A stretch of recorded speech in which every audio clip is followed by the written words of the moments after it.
Hello and welcome to the Being and Becoming podcast. Together we are being honest in conversations about thoughts we're having. I always have trouble saying conversations in the intro. uh, Honest in conversations we're having and books we're reading in the hopes of becoming better, more able versions of our current selves. My name is Logan Hauer. I'm joined today by my two co-hosts, Patrick Dyer and Austin Stone. How you doing today, guys? Wonderful. Hello, hello, doing well. Wow, nice. So this is an exciting week for us when this will air because we're going to have a lot of episodes coming out in this first week. And the three segments of our show are basically one being the book club, and two, the feature of habit, where one of us will sit down with a guest who's either a friend or an expert in something, and we'll discuss whatever it is that person is particularly interested in that also aligns with our interests. And then this section is called Shooting the Breeze, which is more topical, easygoing, lighthearted. Us just kind of talking about what's going on in our lives or on our minds. And I figured we'd at least kind of touch on what we're discussing in the book club, The 12 Rules for Life by Jordan Peterson. I have since found out, since we've started this discussion, that the book seems to be contentious, and I find that very interesting because I think, based on the reading that we've done so far, it doesn't seem to be very controversial. But again, It was this chapter I had the most problems with that we're going to do next. I think it's chapter 9. Okay, And we'll talk about so those, but yeah. yeah, that'll be a good conversation then. Tune in for chapter 9 in a couple months, everybody. But also the movie, I thought this was worth noting too. The movie, Don't Worry, Darling, tried to depict maybe Jordan Peterson or his ideas through the main antagonist of the film. And I very much liked the film, but I thought it was interesting to see his ideas caricatured in such a dishonest way, I guess is the nice way to say that. But because I think, like you were saying, Austin, I think there are legitimate critiques to the book or to some of Peterson's teachings, but I don't think from that movie I gathered that they view Jordan as aiming to create some kind of utopia or a longing for the past. And that's just not the way I've understood anything I've read of his or of the few podcasts I've listened to. I've not gotten that impression, but wasn't sure if you guys had seen that movie or any thoughts, but that was just something I kind of had on the show flow. I don't have as many thoughts on the movie, but just on Jordan Peterson in general, when I was washing windows in Chicago, I would listen to his podcast, and I started from the very beginning, and I kind of made it my way all the way up to quite recently. And it's been interesting to kind of see his entry into the spotlight and controversies, and it's just this whole theater, really, because he is very careful in the way he speaks, and he speaks from a very scientific, psychological point of view, but he's also very well versed in philosophy and history. And then he says something that bothers media that is more left-leaning or more liberal, and they kind of make a straw man out of him, and then he starts critiquing all of the extreme liberal ideas, and it's just this I think very unhealthy echo chamber. Like, I've been a little discouraged that I haven't really seen him sit down with anyone who has a particularly opposing view and it be productive, because I think he's been attacked so much. So there's a lot to that, but I just kind of wanted to share a little bit of my experience of his popularity. Yeah, I think that's a great point, Austin, because if he or a lot of other intellectuals just stayed off Twitter, I think that would stop a lot of, because Yeah. the work that some of these authors maybe are producing is not controversial, but then you'll see them attack people on certain issues, and yeah, it just seems unproductive maybe, or I just don't think of Twitter or really any kind of social media as a good medium for working through complex problems and issues. But Pat, I wasn't sure if you had any thoughts or anything you wanted to add to. Hadn't seen the movie. Probably couldn't care any less. So. Yeah, I just thought it was worth noting since we're talking about the book to kind of also mention some critiques. And this movie came out maybe in like September, October.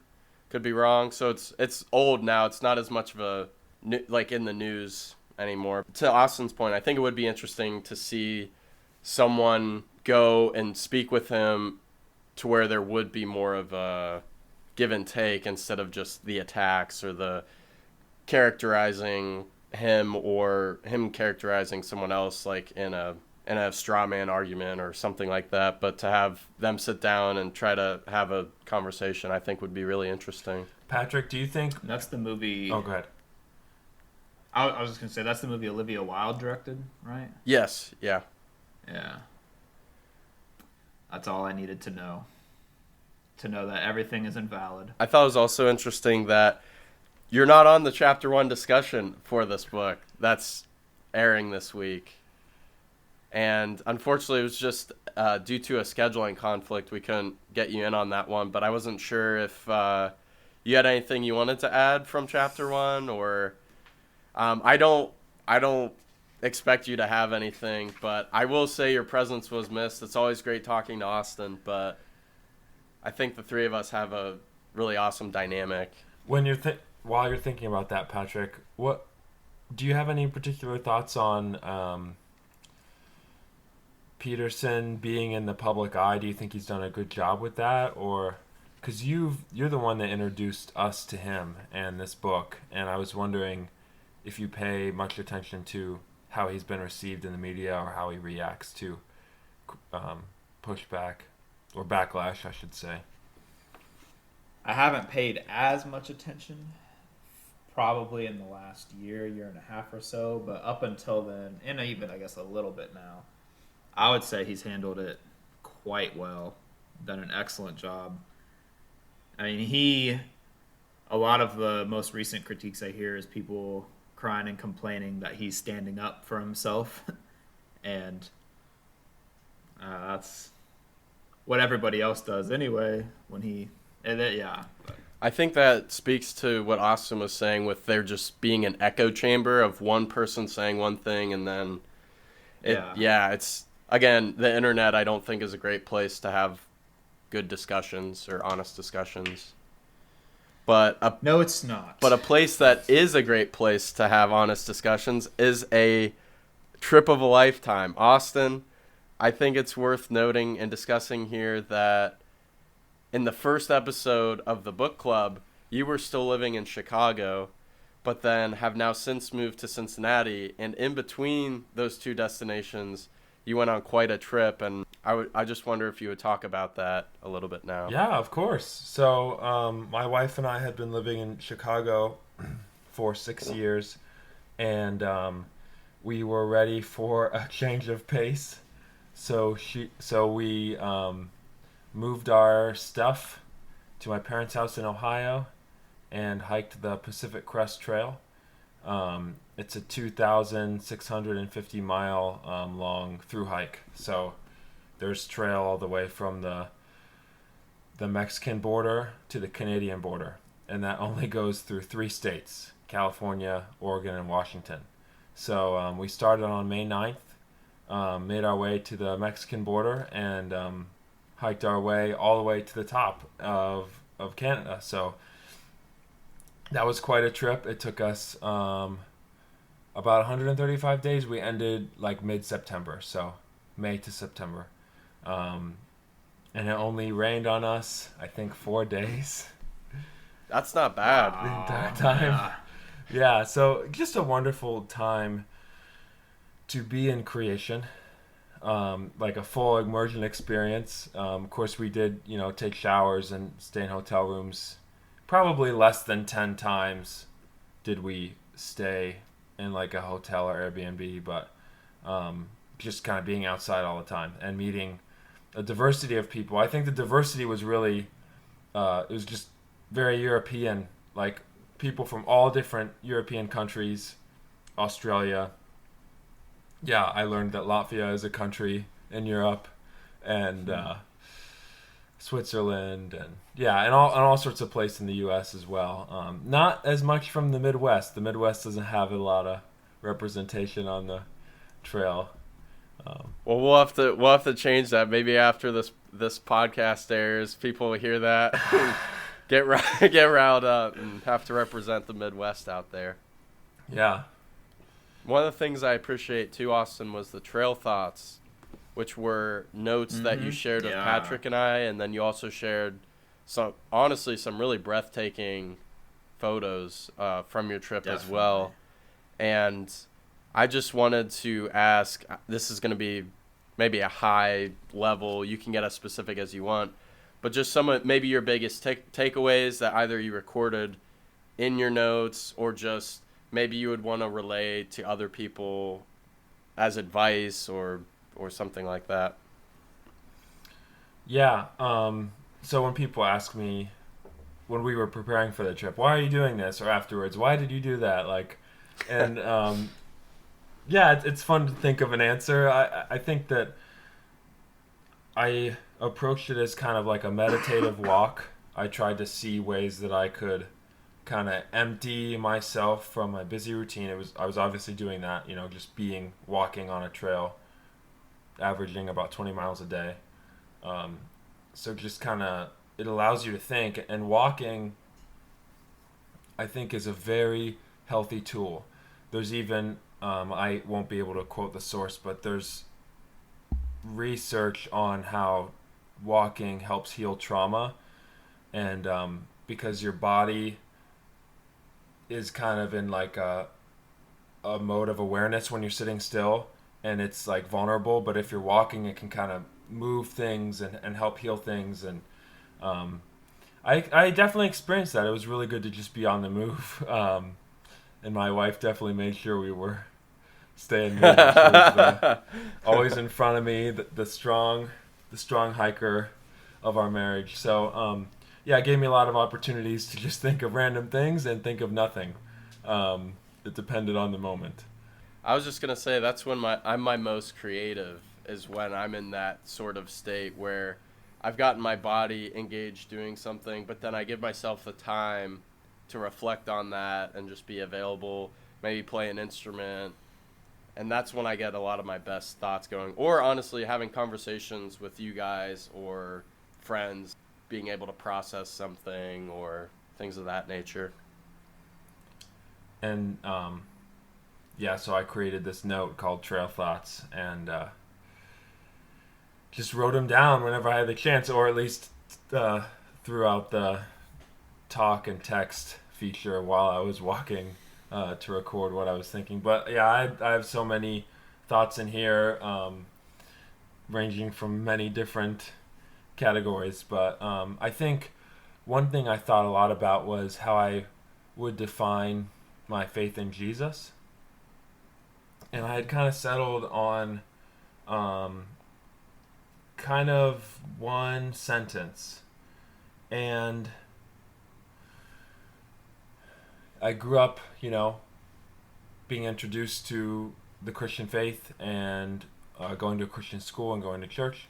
But then going into college and after college, just kind of learning the corruption involved with Christianity throughout history and the problems that the American churches face as far as being faithful in their community. So the line, I kind of distilled it down to, I'm a robust critic of Christianity, but a wholesale follower of Jesus. And I got some pretty good interactions from saying that. Like if my faith came up on the trail, I would mention that. And I think for even an atheist, they can admire someone critically thinking about the religion that they're a part of. And I think that made for some good conversation. That's fascinating. I'd imagine there are a lot of conversations of that nature, deep philosophical, psychological conversations that you're having with other people on the trail. And I mean, I could even imagine it being as simple as, what's your motivation for being here? Why are you here on this trip? And did you have many of those sorts of conversations, or any in particular that stand out to you that you wanted to touch on? Uh, I knew I had them. It was fun to just relate to any sort of things I enjoy reading, philosophy or literature, and if anyone has, you know, read the same things or been in the same category, it was always fun to enter a conversation in that way. But I think it was really cool to see, for just people to see Julie and I's marriage, you know, out in the open, as you could say. Um, and Were there a lot of other married couples on the trail? hearing from other people who have hiked trails, it sounds like more than normal, but the majority was solo hikers, and I don't know if the majority was female solo hikers, but I was surprised by the amount of women who were hiking, you know, by themselves. Just very impressed by, you know, their courage in that, because yeah, I don't think it's easy to be a woman hiking alone, you know, in this kind of society. I'll leave that at that, but I think that people got to see how Julia and I interacted, and it was kind of amazing to hear different comments about how they admired our relationship, or they saw that we were not fake in front of people, or, you know, we were willing to be vulnerable and open about our miscomings and things like that. And there was one hiker in particular that was just taken aback by the faithfulness in our marriage, and like how his idea of what a cool man has radically changed, and seeing like my just love for Julie and Julie's love for me, he was like, let me update that version of a man, and it's someone who's faithful in their marriage, and that meant a lot to me, that he said that to me. So It's awesome. That is, wow. so it not even just the conversations we had, but it was just being out in the open and people seeing our lives, because that was another feature of the trail. I could almost say there's almost no social hierarchies, you know, like there are people who come from rich backgrounds, from poor backgrounds, and everyone is just kind of on the same level. It's impressive. Not everyone is, you know, perfectly nice, but in general, like, it's amazing how you can just, it's so easy to have a conversation with someone because you have everything that you own on your back, and you're all in this same thing together. And I hope I'm describing it well, but it was just such an amazing experience, just to have that shared experience with other people. I think that's a really cool observation, that there are essentially maybe not no distractions, but pretty close to no distractions. Whereas, to your point, Austin, maybe in your life outside of the trail, some people have more money and have these problems. Some people have less money, have these other problems. But when you're on the trail, you all have the same goal. You're getting up and you're walking and you're trying to get through, you're trying to finish it. Yeah. And I can imagine that being a unifying experience to share with other people, because it is the goal is simple, but that doesn't mean it's easy. It's arduous, it's tough.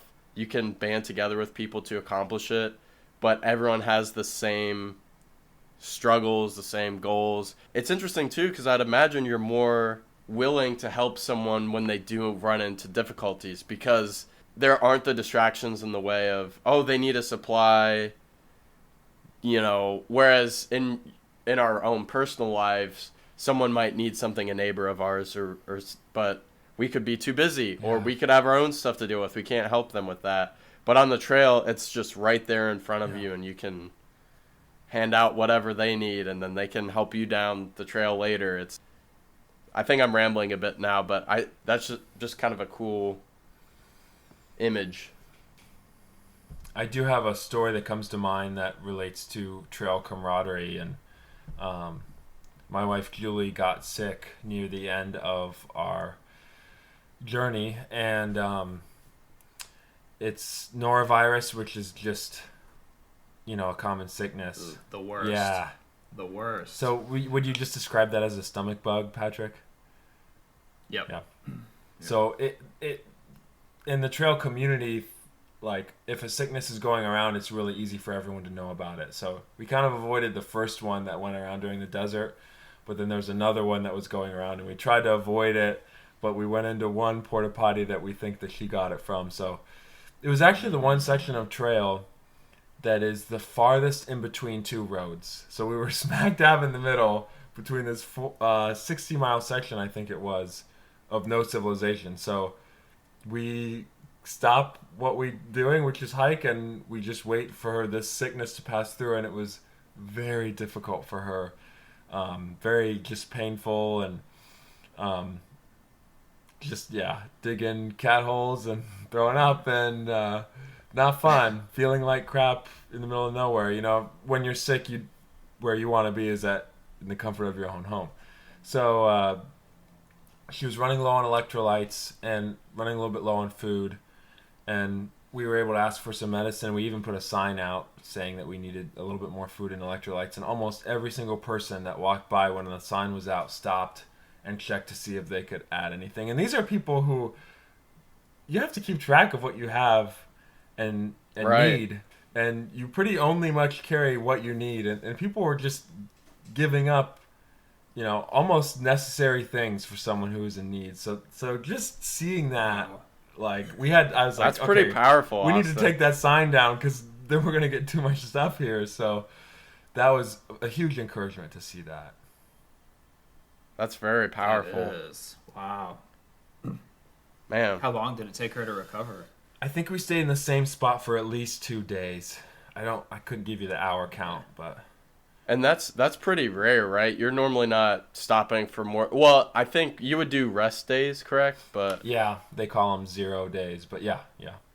But you almost never do that when you don't have access to resupply your food. oh, Yeah. wow. That's so sad. How shortly after entering that porta potty that you think may have gotten that she got sick?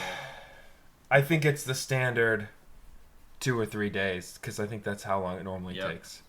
So that's kind of how we pinpointed exactly where what it it was from, was. because we avoided this town that a lot of people were getting sick from. And the thing about norovirus Wow. is that hand sanitizer doesn't kill it. So you have to have antibacterial soap, and that is a short supply for hikers. As a matter of fact, most gastrointestinal diseases, hand sanitizer does not touch. Wow. Yeah, only soap and water. And soap and water doesn't even necessarily kill it. Depending on the bacteria or virus, it can, but more often than not, you just wash it away. Oh, okay. Interestingly, yeah. And hand sanitizer doesn't You're just do that, removing yeah. it. No, it doesn't. It's helpful to have our resident health expert Yes. on the podcast. Yeah. What's your occupation, Patrick? Registered nurse. In Tyler, Texas. And RN is the slang, right? That's right, RN. A That's the passion slang. for movement and body. health and wellness, yes. That's right. And I spoke over Austin, but yeah, you are still in Texas, Pat, and I am still in Indiana. So Probably top 10 worst states in the United States. If Called if out. I had to rank States? it, that's the if I had to second rank time, it. Pat. For I sure. think that's the second time you've called them out in our. I'll say it more than as every podcast we have. I've probably said it at least once. I hate this place. I do not have anything nice to say about it. Well, we'll come to Austin, and I will come visit you at some point, and maybe There we go. Now then I'll have something. Oh, maybe man. we'll do a podcast after that Nah. visit and see if it's actually. Hey, as bad. when you guys come, depending on how long you stay, you will see people are far more rude, worst drivers you've ever seen in your life. Let's see what else. I don't want to go too far in, but You moved from Ohio in the Midwest, and I think of the Midwest as being generally very nice, friendly on the street sort of people. But I thought, at least from what I've heard from a few people, Texas I thought was the same way. But well, it's really funny. There's been quite a few patients and then patient family members I've spoken with lately, just in like the last month, that are from either Ohio. There was one from Ohio, one from Washington. Where else? I think a few from Indiana and Pennsylvania actually. And I always ask them like, "What do you guys think of Texas?" And they're like, "Well, we like the weather. We really hate the people." I'm like, "Ha! Isn't that really interesting?" It is the trend. It really is. So if there's anyone native to Texas in here, I'll fight you. Man.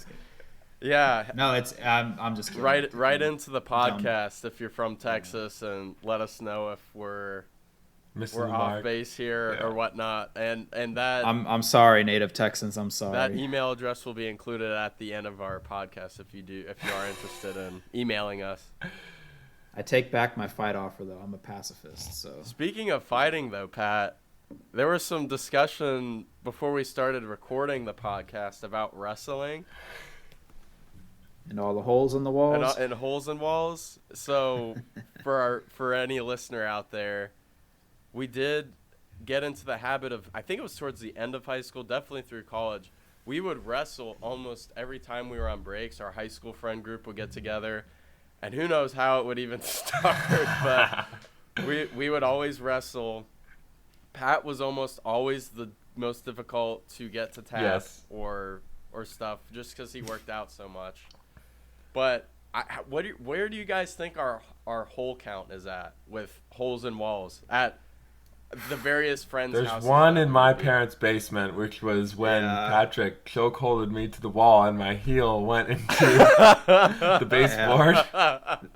That's such a core memory. Yeah, he was lifting me off my feet. Oh, Yeah. what a great day. I remember that. That was actually No. towards the beginning of our wrestling phase. I remember that one. I think that was towards the beginning. That was junior year. I think in the fall. My favorite Right around one was senior year of high school for us. I don't know if you guys remember.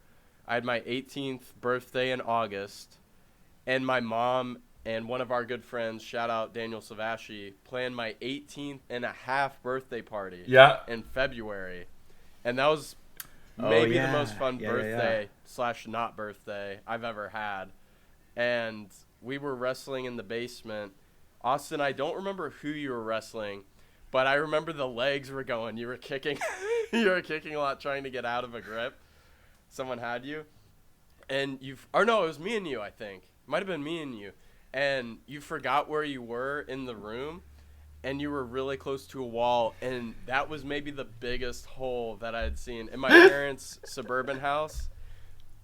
So we had moved to the inner city, but we still owned that house, and the people that had rented it moved out. So we were just in there for that week, or that day, for my, quote-unquote birthday party. And you kicked a large hole. Yeah, That I was trying to move my position, and I thought the wall was closer than it was, and my feet at full force went right through it. Yeah. And inevitably, almost all of our wrestling experiences ended with something like that. True. With a hole in the wall.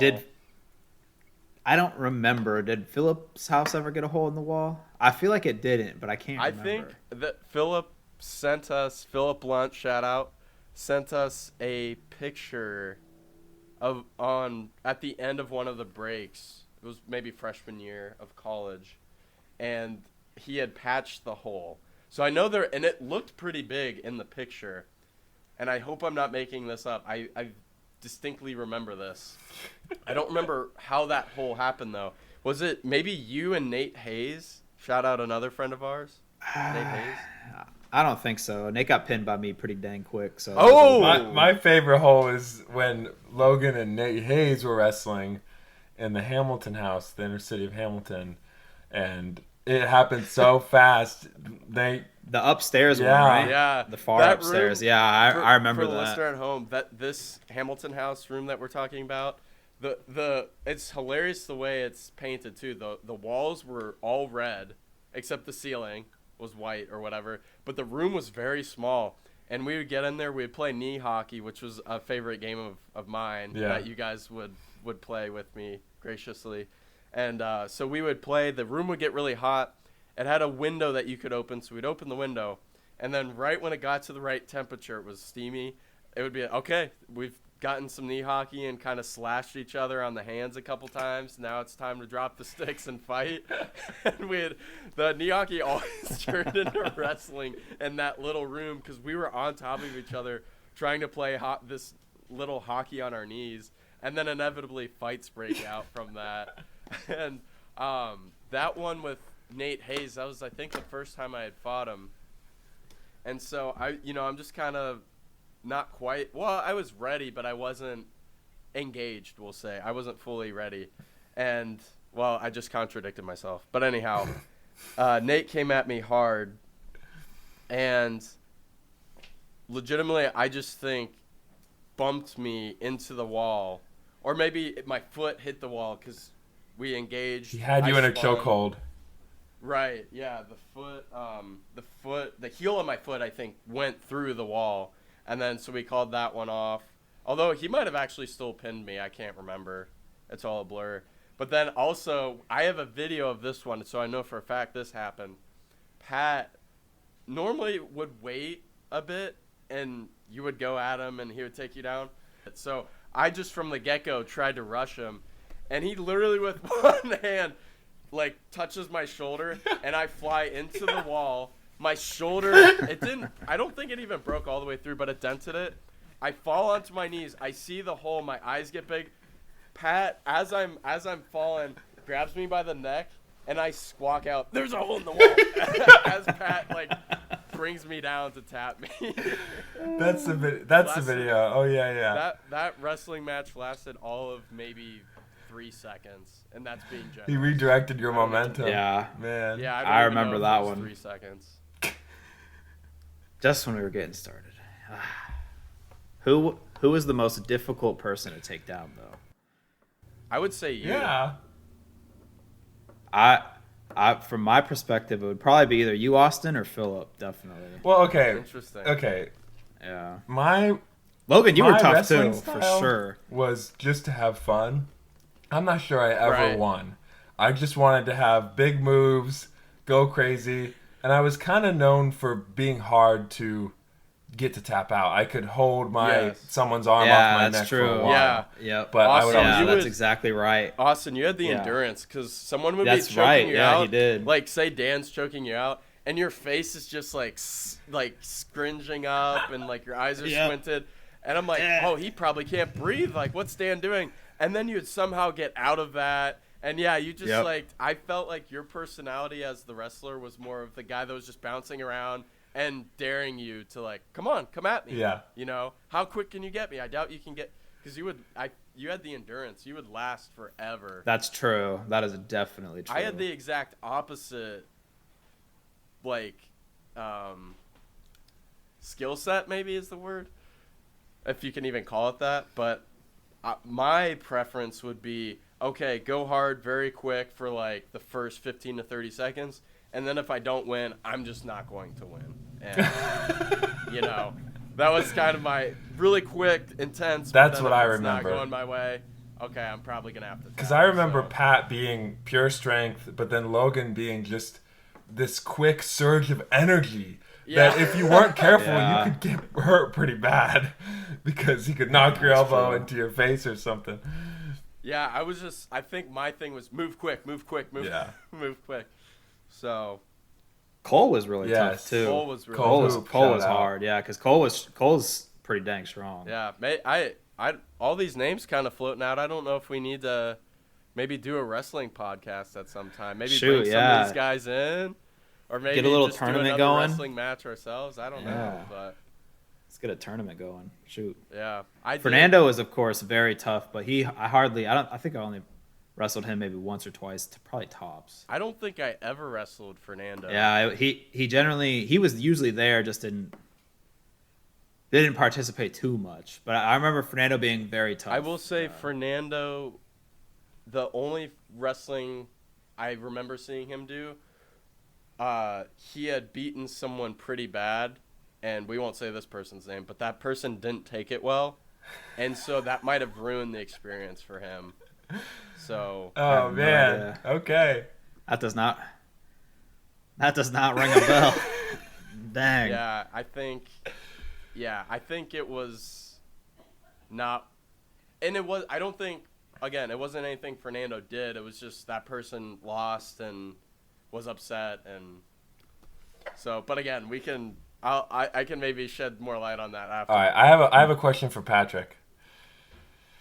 I got a Okay. question for Patrick. Patrick, how would you describe the community that we ended up, um, we got to make in high school? So, Patrick, Logan, and I are from Cincinnati. We went to high school, Cincinnati Christian schools, and we got a pretty solid friend group going. Patrick, how would you describe that? Maybe the evolution of it, or just the Oh, dang. definition. I could have said this. I could have said something way better a few years ago before my brain went dead. But uh, probably I would describe it as like what was always meant to be. Something like the way people are meant to be, like a little piece of heaven. Hmm. Wow. I could have said it better, especially a couple years ago, for sure. But yeah, I would definitely say a little bit of heaven, the way things ought to be, are meant to be, with friends. We didn't I take very ourselves much too feel a seriously, did we, similar Logan? way. No, yeah, definitely not. I very much feel a similar way to what you were just articulating, Pat, where it's an embarrassment of riches. You don't necessarily appreciate. I mean, I knew how good of a friend group we had, and obviously still do. We just don't. None of us are big social media phone people, and now we all live different places. So I'm just not diligent about staying in touch Yeah. as much as I would like to be. I think what Pat was saying, there was not a lot of ego or fighting between ourselves. I just knew when I was going to hang out with you guys, we were going to laugh a ton. And it was always going to end up being some sort of deep conversation towards the end of the night. And if people wanted to stay for that, they could. And if they wanted to leave, they would leave. But it was always, I think of a good friend as someone that you can have a very deep conversation with, bare your soul to, and them to not judge you for that. But then you can also at the same time laugh hysterically at seemingly nothing, or very, just being that connected. I think is Yeah. kind of where we all were. We were just laughing all the time and always having fun. I'm repeating I've myself always now, but I mean it. I've always said it could hardly get any better than what it was. It really, really couldn't. The only thing that could make it better is just more Yeah. of it. Just more time. But what was the most and who was the most? Or actually I'll just say, what is the common thing that kept us all how you just described us, Logan? Jesus. Yeah. 100%. Hmm. We all loved God, we all loved Jesus, and that was our unifying factor, really. Yeah. That is why things were as deep and as high as they were and as bright. Almost going back to what Austin was talking to at the trail, where we all had a very similar vision or existence that we were all buying into. Like you were saying, Pat, we were all trying to love God and love others well, and in doing so, hopefully loving ourselves well as well. Wow, a lot of wells in that. We found meaning in walking with Jesus. Yeah. Mm-hmm. Yeah. And to speak kind of more personally from my perspective of that friend group, I was a sucker for the deep conversations. I have always been more on the serious side of things. So it was really great to have a friend group, as Logan was saying, that would have the deep conversations, but would also help me not take myself too seriously. Sometimes that went awry because I didn't like people poking me too much, but it was something I needed for sure in high school. Speaking of poking you too much, I remember when I think it was the same, my 18th and a half birthday, when there was no furniture in the basement. And so you had brought a sleeping bag over. We were all just sleeping on the ground in the basement. Oh my gosh. And you had a sleeping bag. And I remember Dan kept taking your pillow you had brought. And you would be asleep. You'd be awake in an instant with just a look of dread on your face. And then would chase Dan all throughout the house, get your pillow back. he would wait long enough for you to fall asleep just to take your pillow again and do it all over. Yeah. I remember that cracking me up, but I didn't mean to undercut what you're No, saying. no, That it's just brought it's a exactly core memory back. Yeah. That's awesome. That's why I don't sleep over places. Well, not only that. You've many always reasons. had trouble That's one of the getting reasons. the sleep that you need, Patrick. So Logan much is the trouble. exact So much opposite. trouble. Yeah. And I'm pretty sure I told you guys, but 2 months ago, for the very first time ever, and okay, not ever, for 2 months ago, for the very first time since I was 13, I have not taken a sleep aid That's awesome. of any kind. So that's Whoa. 14 years. So no melatonin. 14 years, yeah. No melatonin, no Was that a nothing. crappy night? Just falling asleep natural. Was Do it what? a bad night of sleep? No, it was actually fine. I haven't had any sleep supplements of any kind since October. Wow. So did you kind of like wean yourself off of it? Yeah, it took me, and I committed to this a long time ago, like going down to like 0.5 milligrams of melatonin or whatever it would be for like, I would do like 6 months on this, cut it down by 0.5, another 3 months, cut it down, another 6 months, cut it down. I just kept doing that for like 5 years until last October. Other than Crazy. slowly taking yourself off of it, what worked for you? Well, definitely working as a nurse, that's for sure. That was the final catalyst that helped regulate A consistent schedule. things. Just because more consistent schedule and just being exhausted at the end of the day. So you'd say consistent bedtimes and Definitely. being tired physically. Okay. Yeah, 100%. Wow. Yep. And then I've just done my best to carry that on through the last year and a half. So Yeah. You feels don't good. mess with Patrick's bedtime, people. You just don't. don't do that. You do not. We ain't messing.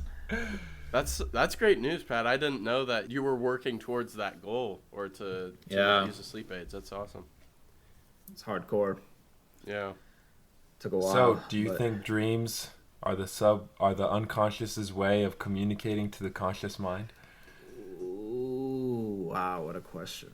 Sometimes maybe.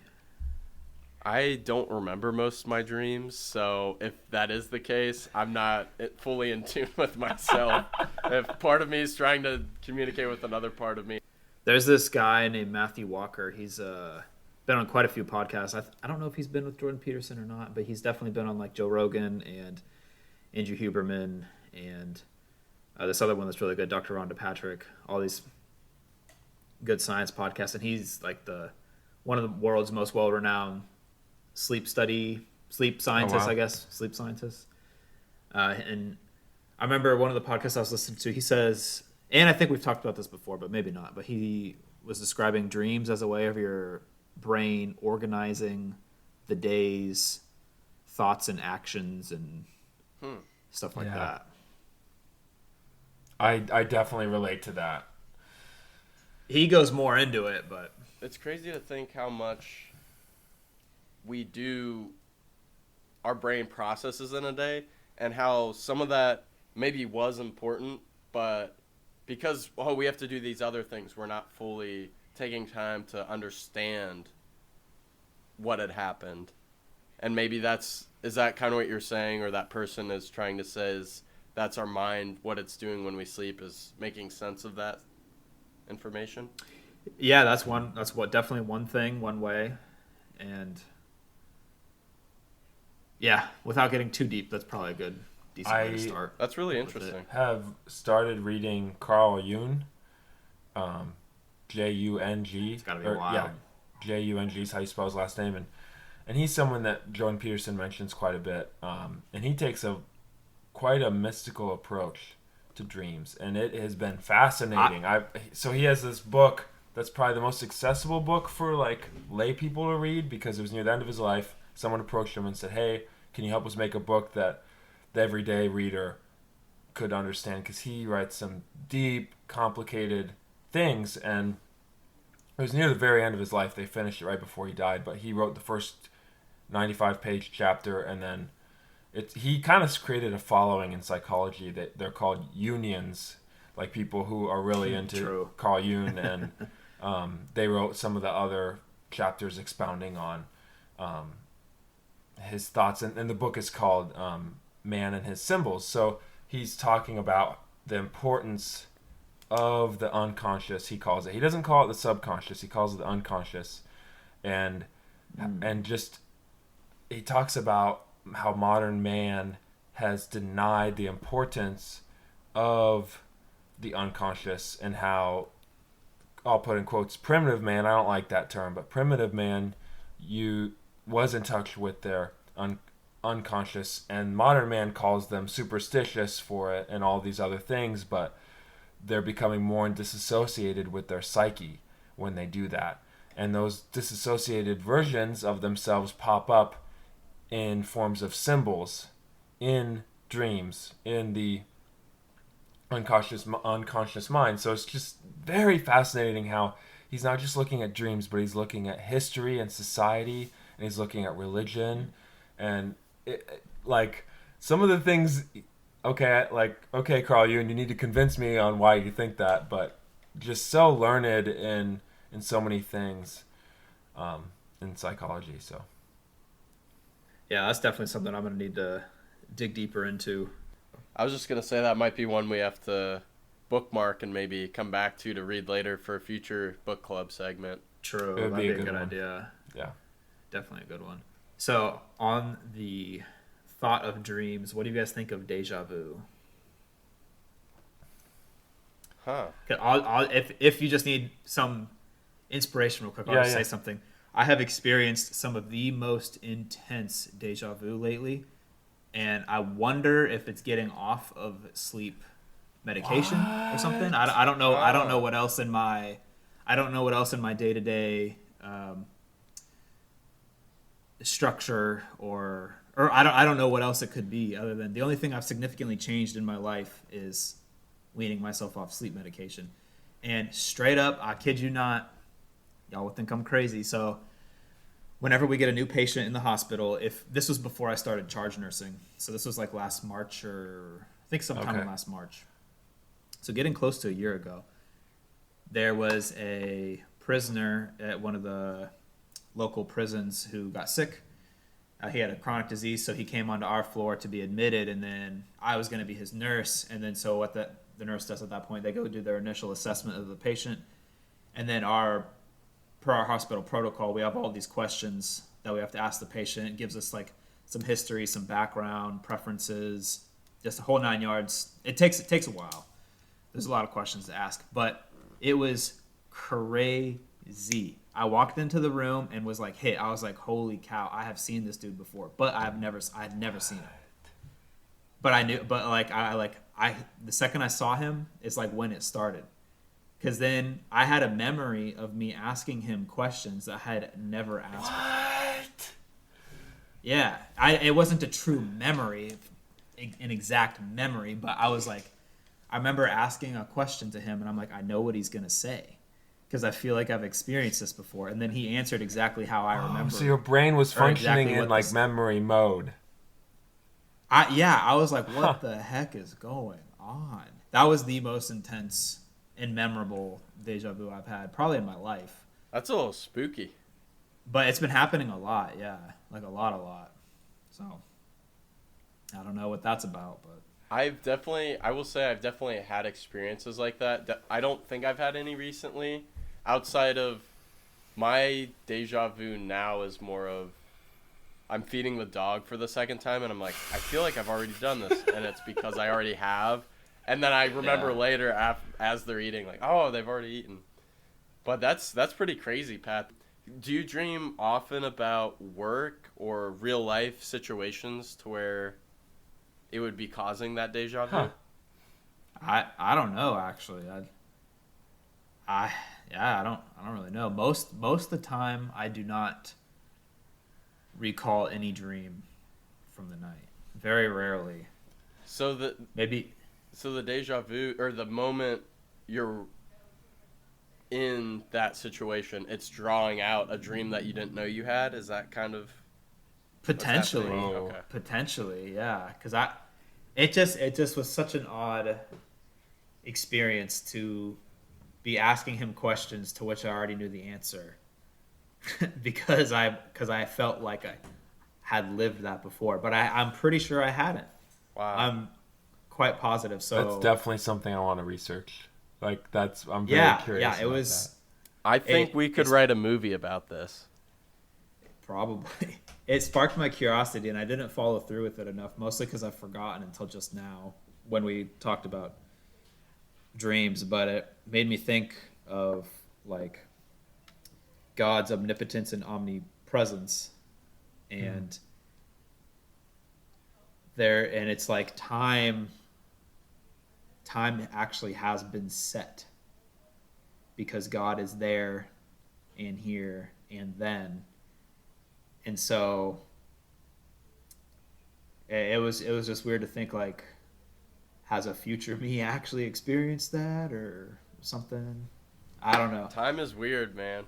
It is. That's what I'm saying. I mean, here's a little fun piece. If any viewer of the or listener of the podcast knows how amazing Attack on Titan is, which is an anime I've watched lately, you guys would be insane. It's insane about it. I'm not going to reveal too much because no spoilers.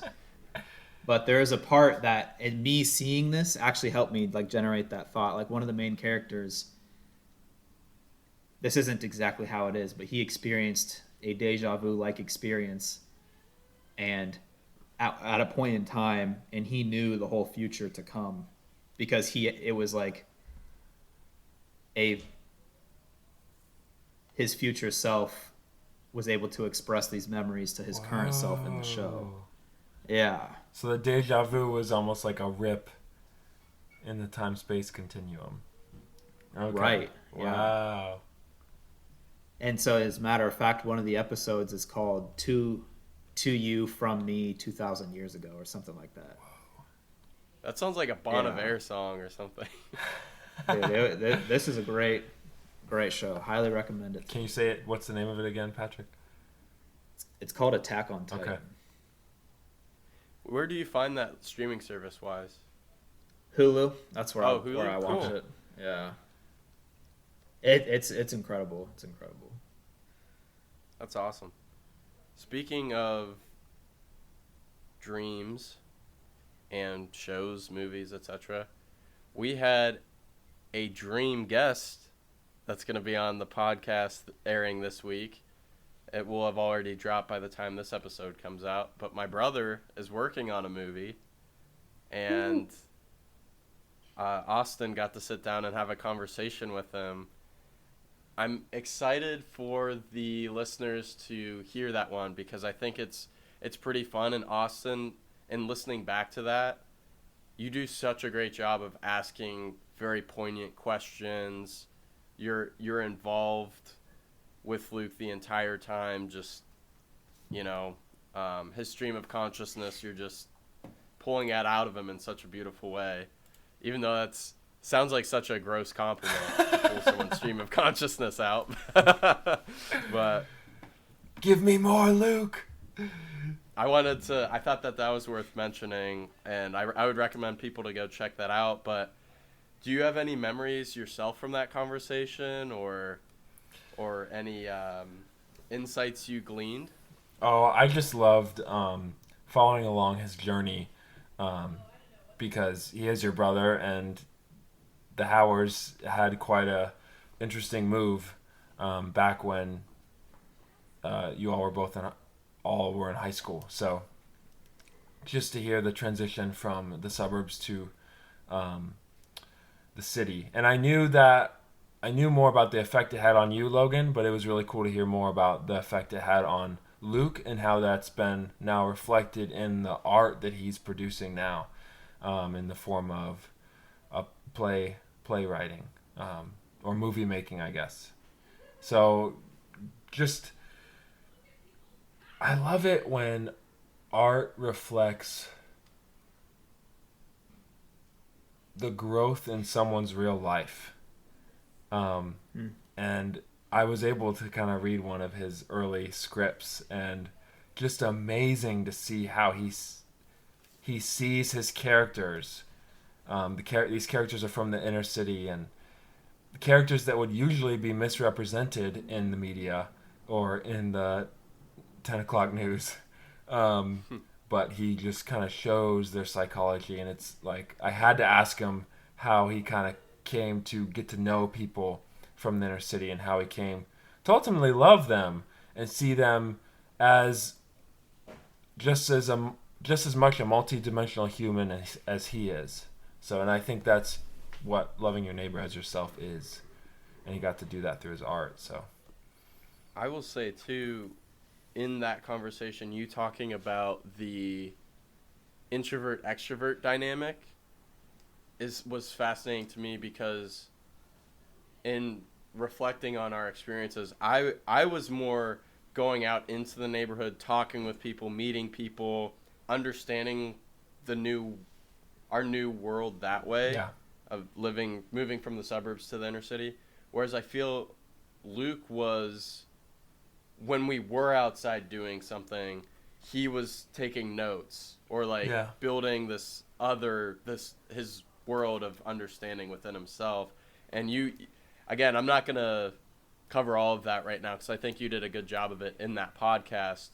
But just the way that Luke's able to take real people that we knew and then not do, as you were alluding to, Austin, not do caricatures of them, yeah, but to instead create a story with real people because the characters are based on real people, so they come across to you as real.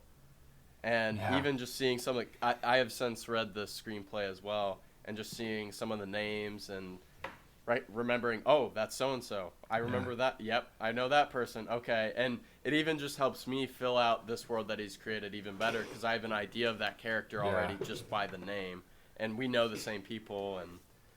And some of the events too that happen in the movie are based on things that happen to us in real life, such as the car getting broken into and the bowling ball getting stolen, whoa, which you guys discussed. And yeah, I thought it was great the way that you guys had that conversation. I know Luke, and he says it multiple times in the interview podcast. I mean, he's not the most outgoing. He doesn't love being on camera talking.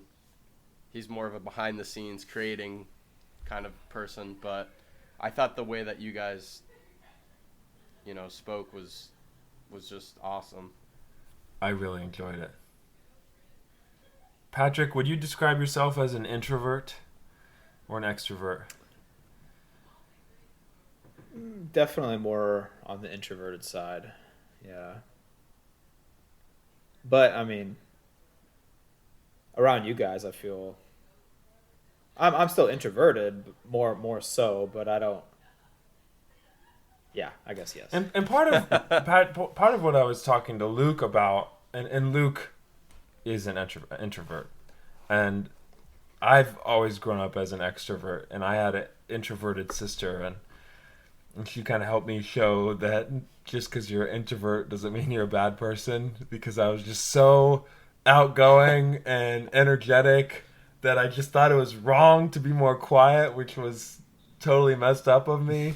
But I've gained this new huge appreciation for introverts because they have this inner world, and they can observe and take in and assess way better than any extrovert could. So it's just been so cool for me Right. to appreciate that, and to even do that in that conversation um, with Luke. And of course, he's an artist, and it's cool to see how his introvertedness plays in that. And he's always been a huge movie watcher, and it's so cool to see how he just That's takes in true. this material. Um, yeah, I'm excited to see that movie get made. It should hopefully be out sometime in 2023 or 2024, I would hope, but wow, it's he's really really gonna film well it then. written. Yeah, there obviously won't discuss specifics on the podcast yet, but he has plans. That's awesome. So, yeah, it's exciting. But anyhow, anything else going on in your guys' life that you wanted to share, or any other thoughts for the Shooting the Breeze segment? Um, if we have time, I have something. So my wife and I moved from Chicago. We did the through hiking thing. We're in Ohio now. This is like a transition phase, and we look forward to maybe moving to New Mexico because we like mountains, and it seems like a unique place to live with diverse cultural backgrounds. Anyway, I've been substitute teaching for the Christian school that I went to, and we've been talking about. My mom had always been the biology teacher at the Christian school we went to, but now she's the principal. And I've gotten to substitute teach there. And just recently I was able to accept a more long term position as the history teacher for the whole second you did semester. get that? Yeah. Dude, No that's way. awesome. Congrats, Nice. Austin. Yeah, that's freaking cool. Wow. So Pat and I had known, just because obviously we talk outside of this podcast, that had been something in the works, but we're hearing for the first time that you actually got offered that long-term role.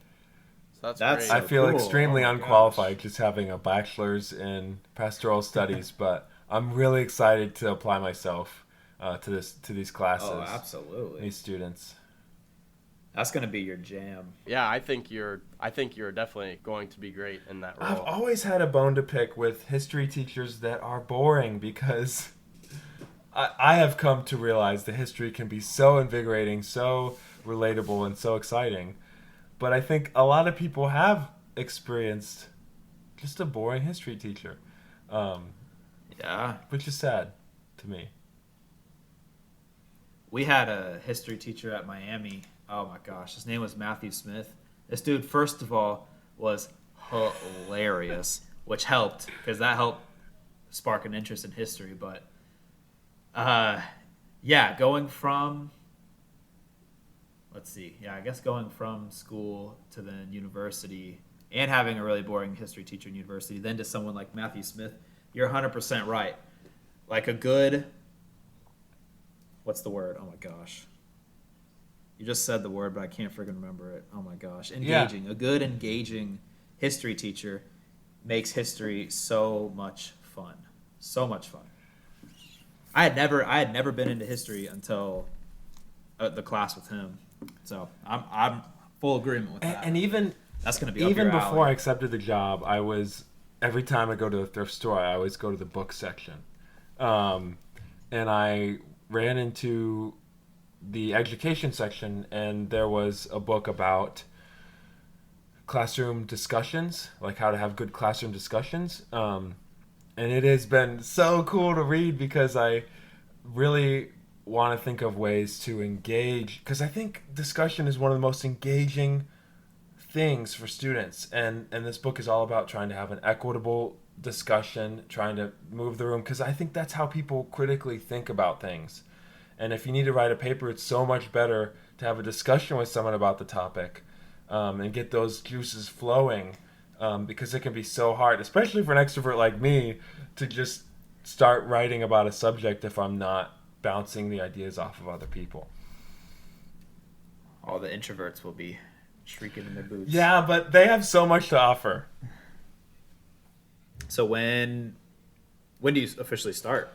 As the full-time? I Next will have semester? like a week with the current teacher in January after J term, and then I think when I say, yeah, okay, I'm comfortable, then he'll go off to his new job. So Cool. So 2 days? no. I'm just kidding. Yeah. Thank you for tuning into this week's Shooting the Breeze conversation. Please let us know if you have any suggestions as to books we should read or topics we should discuss by contacting us at beingbecomingpodcast@gmail.com. Again, that's beingbecomingpodcast@gmail.com.